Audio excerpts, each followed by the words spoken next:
Hello friends, welcome to Honey's voice channel. இன்றைக்கி நம்மளோட சேனலில் கேரளாவில் நடந்த ரொம்பவே மனசை உளுத்துற ஒரு சம்பவத்தை பற்றி தான் பார்க்க போகிறோம். கேரளாவில் கோழிக்கோடு அப்படின்ற ஒரு மாவட்டத்தில் போன வாரம் வெள்ளிக்கிழமை 16ஆம் தேதி 41 வயது மிக்க தீபக் அப்படின்றவர் பஸ்ஸில் ட்ராவல் பண்ணிகிட்ருக்காரு. அந்த பஸ்ஸில் ஒரு பெண் இன்ஃப்ளூயன்சரும் ட்ராவல் பண்ணுறாங்க. அந்த பெண்ணுடைய பெயர் ஷர்மிதா முஸ்தஃபா அப்படின்ட்டு சொல்லப்படுது. அவங்க ஒரு சைக்காலஜிஸ்ட்.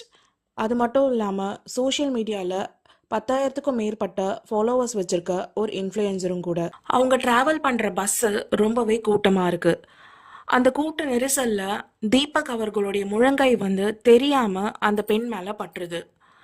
அந்த பெண் உடனே என்ன செய்கிறாங்கன்னா, அதை ஒரு வீடியோவாக எடுத்து அவங்களோட சோஷியல் மீடியா பேஜில் தப்பாக கமெண்ட் பண்ணி ஒரு போஸ்ட் போடுறாங்க. அந்த வீடியோவும் உடனே மில்லியன் கணக்கான வியூஸ் போகுது, ஆயிரக்கணக்கான கமெண்ட்ஸும் வருது. அந்த கமெண்ட்ஸில் பாதி பேர் தீபக்கை திட்டி தீக்குறாங்க. அவரை சும்மா விடக்கூடாது, போலீஸில் பிடிச்சி கொடுக்கணும் அப்படின்ட்டு பாதி பேரும், மித்த பாதி பேர் இந்த வீடியோவில் எதுவுமே தப்பாக இல்லையே, அவர் ரொம்பவே சாதாரணமாக தானே இருக்காரு அப்படின்ட்டு தீபக்குக்கு சப்போர்ட் பண்ணியும் பேசுறாங்க. தீபக் அவருடைய பயணம் முடிஞ்சு வீட்டுக்கு போறாரு. அவர் வீட்டுக்கு போறதுக்குள்ள இந்த வீடியோவை பத்தி அவருடைய வீட்டாட்களுக்கும் அவரோட ஃப்ரெண்ட்ஸுக்கும் தெரிய வருது. அவங்களுடைய ஃப்ரெண்ட்ஸும் அந்த வீடியோவை தீபக்குக்கு காமிக்கிறாங்க. தீபக்குக்கு அதை பார்த்தோன்னே பயங்கர ஷாக்கிங்காக இருக்கு. ஏன்னா இந்த மாதிரி ஒரு சம்பவம் நடந்ததாவே அவருக்கு தெரியல. ஏன்னா அவர் பஸ்ல ரொம்பவே சாதாரணமாக தான் பயணிச்சுட்டு வந்திருக்காரு. அவர் ரொம்பவே பதட்டமாகறாரு. நான் எந்த தப்பும் பண்ணல, இந்த மாதிரி ஒரு பெண் என் கூட டிராவல் பண்ணாங்கன்னு கூட எனக்கு தெரியாது அப்படின்னு ரொம்பவே புலம்ப ஆரம்பிக்கிறாரு. அன்றைய நாள் முடியுது. மறுநாள் சனிக்கிழமை. இந்த விஷயத்த நினச்சி அவர் ரொம்பவே டிப்ரெஷனுக்கு ஆளாகிறாரு. அவரோட ஃப்ரெண்ட்ஸ் கிட்ட பயங்கரமாக புலம்ப ஆரம்பிக்கிறாரு. நான் எந்த தப்பும் செய்யலை, இதுக்கப்புறம் யாராச்சும் என்னை பார்க்கும் போது தப்பான நோக்கத்தோடு தானே என்னை பார்ப்பாங்க, நான் எப்படி வெளியில் போவேன், என்னோட அப்பா அம்மா எப்படி என்னை ஏற்றுக்குவாங்க அப்படின்ட்டு பயங்கரமாக டிப்ரெஷனுக்கு ஆளாகிறாரு.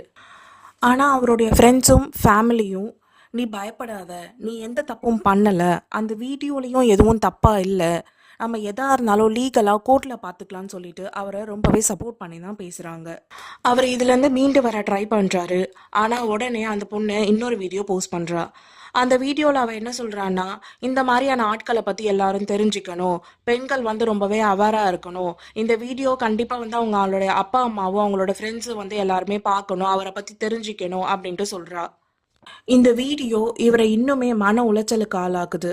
இதுக்கப்புறம் நம்ம எப்படிடா இந்த உலகத்துல வாழ்றது, எல்லாரும் நம்மள பாக்குற விதமே வேறையா இருக்குமே அப்படின்ட்டு அவர் யோசிச்சு கடைசியில அவர் சூசைடும் பண்ணிக்கிறாரு.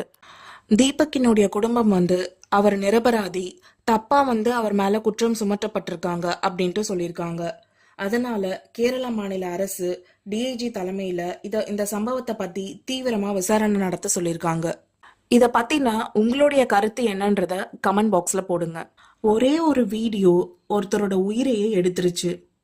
கோர்ட் தீர்ப்பு சொல்லல, விசாரணை கமிஷன் வைக்கல, ஆனா சோஷியல் மீடியாலேயே தீர்ப்பு சொல்லிடுச்சு. இன்னைக்கு இருக்க காலகட்டத்துல ஒருத்தரை கொல்றதுக்கு கூர்மையான ஆயுதம் தேவையில்லைங்க. சோஷியல் மீடியால போடுற ஒரு வீடியோவும் போஸ்ட்டுமே போதும். பெண்களுக்கு பாதுகாப்பு ரொம்பவே முக்கியம் தாங்க, நான் இல்லைன்னு சொல்லலை, அதில் எந்த ஒரு மாற்று கருத்தும் இல்லை. ஆனால் ஆதாரம் இல்லாமல், விசாரணை இல்லாமல் ஒரு மனுஷனை சோஷியல் மீடியா அப்படின்ற ஒரு நீதிமன்றத்தில் தூக்கில் போடுறது நியாயமா? இன்னைக்கு தீபக், நாளைக்கு இந்த வீடியோ வைரல் ஆகணும்னு நான் போஸ்ட் பண்ணலங்க. இதை பற்றின உண்மை உங்களுக்கு தெரிஞ்சு இதை பற்றின உங்களுடைய கருத்து என்னன்றத கமெண்ட் பாக்ஸில் போடுங்க.